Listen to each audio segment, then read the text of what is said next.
How's it going, everybody? Adrian here from the Gaming Observer, and welcome back to your daily news updates for Monday, October the 26th. Folks, today is actually going to be a pretty quick show because there was not a lot of news this weekend. However, before we jump into it, I did just want to say just a huge thank you to everybody who reached out about yesterday's episode. Seriously, it's probably my best received show that I've ever created, and it really means a lot to me that you all, gave me such positive feedback. If you didn't catch it, I shared a story about basically a moment in my teenage years. Feel free to check the archive if you missed it and you want to check it out. Anyway, let's jump into our two stories. First of all, we now have a whole bunch of games that are available on Steam, in case that is the only place that you play on PC. So the first one is Apex Legends, which is going to be on Steam starting November 4th, and that will coincide with the game's 7th season. It was previously exclusive to EA's Origin, and it will now have full cross-progression between the two services. It'll have cross-play as well, alongside the consoles.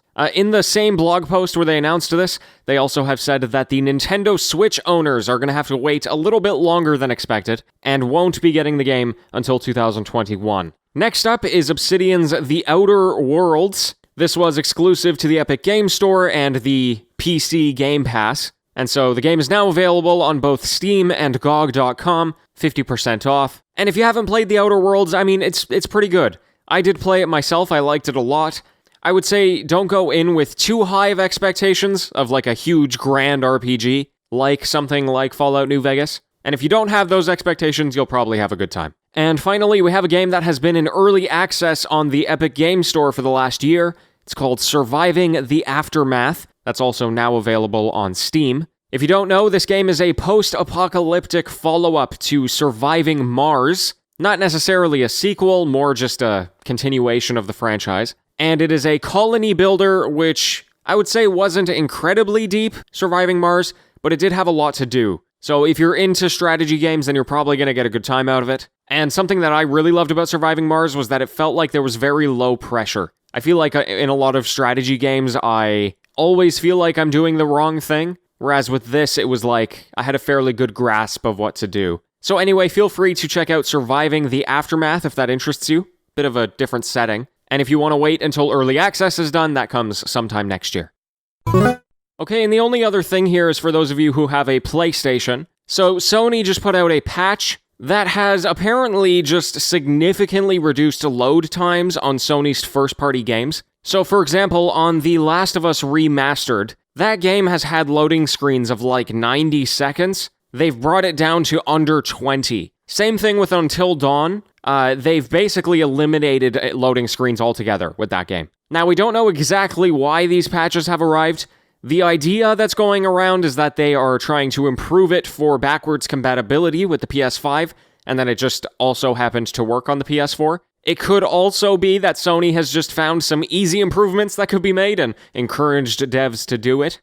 Nonetheless, if you do plan on replaying anything on the PS4, or starting any of those first-party games for the first time, now, hopefully, it's going to be quicker. And hopefully this isn't just going to those two games, but a bunch of games. Okay, folks, anyway, like I said, it's a shorter show today, but hey, I'm not here to take up any more time than I need to. Once again, a huge thank you to everybody who reached out over the past 24 hours. It really has meant a lot to me, and I'm going to be back tomorrow with even more news. So until next time, my friends, happy gaming, everyone.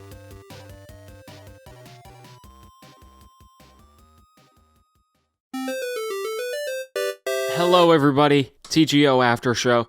I know I was gone from this show for the past weekend, but trust me, I needed it, because boy oh boy, the homework has piled up. I mean, it's kind of an eternal cycle with homework, right? Usually it's just I put off the homework for a really long time so that I can do this show, but then that means that I just do the homework later and then I can't do this show. I really need to figure this thing out.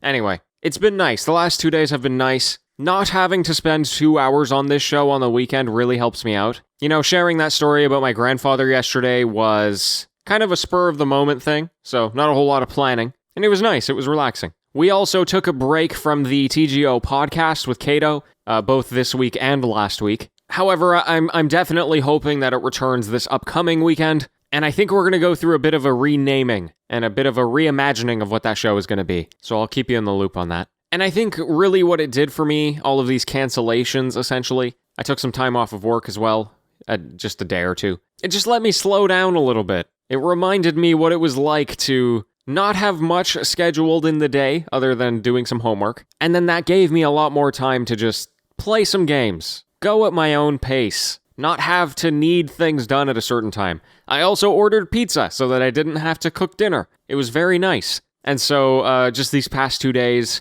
I decided to stop playing Nier Automata. Unfortunately, I was just not excited to go back and play it, which really is a shame. If that game was as long as ending A, and then at the end of the game, they were just like, hey, do all the side quests that you missed, or whatever it was, I probably would have gone back and done all the side quests. But since they told me to play the whole game again, I know it's probably going to be different, but I don't know, I just wasn't ready to sink another 12 hours into the game, however many more hours it was. So I dropped Nier Automata. I enjoyed it for what it was, for sure. I would recommend it to anybody who has more patience than I do, which is probably most of you, but it's done for me. So then I decided to pick up, in the Halloween spirit, Resident Evil 7, Biohazard. I've been meaning to play a Resident Evil game for a very long time. I don't know how I never have at this point. I'm pretty sure my dad was a huge Resident Evil fan, so I don't know why he never put me onto it. But anyway, this Resident Evil 7 ended up on the Game Pass, and I was like, well, hey, here's my perfect opportunity. And man, is that game scary. Oh my god. I turned all the lights off. I mean, I set it up, right? Like, this is always what I do.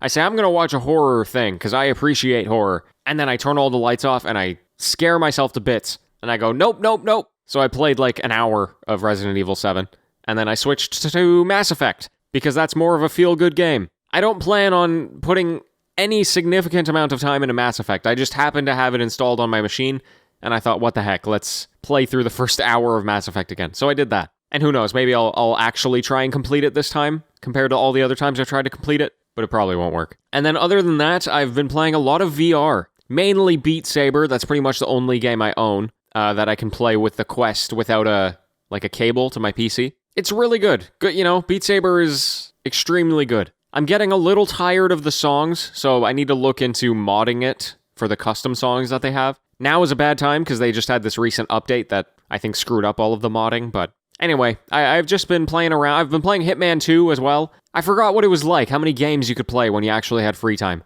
not just Hades. So it was a nice little break, and I think I need to afford that to myself a little more often. And hey, if you're busy in life, I encourage you to do the same. It's a nice little refresh. Anyway, folks, that'll wrap us. Until tomorrow, farewell.